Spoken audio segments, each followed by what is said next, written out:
Tiflis, Qafqaz Zanişlinin malikanəsi. Xurşudbanu sükut içində ətrafı seyr edir. Knyaz Xasay iti addımlarla gəlib Xurşudbanunun qarşısında dayanır. Canı şimdi gəlib sizi dinləyəcək. Mən sizin haqqınızda yaşayıb söz etmişim. Azərbaycanda hamısı fəxr edir. Təşəkkür edirəm Knyaz. Sizin üstünüzə olan hörmətimə inana bilərsiniz Banu xanım. İbrahim xanımın nəvəsi. Bu bizim faciəmizdir Knyaz. Böyük bir tarixi olan Azərbaycan tarixini bir-birində qardaşdan ayrı bir-birindən parçalamaq heç də ədalətli iş deyildir.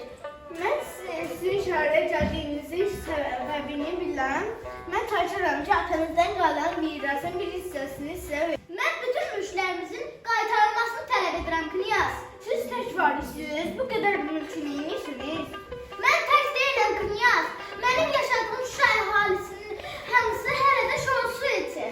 Kəndlərimizin uşaqları məktəbsiz, elmsiz, kitabsız böyüyürlər. Mən isə onlara heç bir şey edə bilmirəm. Yaxşı, motivasiyasın xərcinizi olduğu kimi imperatora çatdırarım. Ümid edirəm ki, o İbrahim xanımın nəvəsini öz köməyinə əsirgəməz. Diqqətiniz üçün təşəkkür edirəm Knyaz. Sizə yaxşı yorulmadınız. Xurşudbanunun malikanəsi. Həyətdə xeyli insan toplaşıb.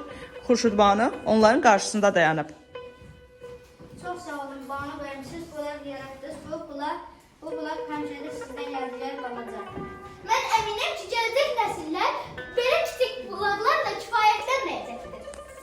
Banu verən utanmaz Banu bəyəm. Siz əlinizdən gələni xalq üçün əsirgəmirsiniz. O kiçik bulaq gecə gündüz sizin şərəfinizə nəğmələr oxuyacaq.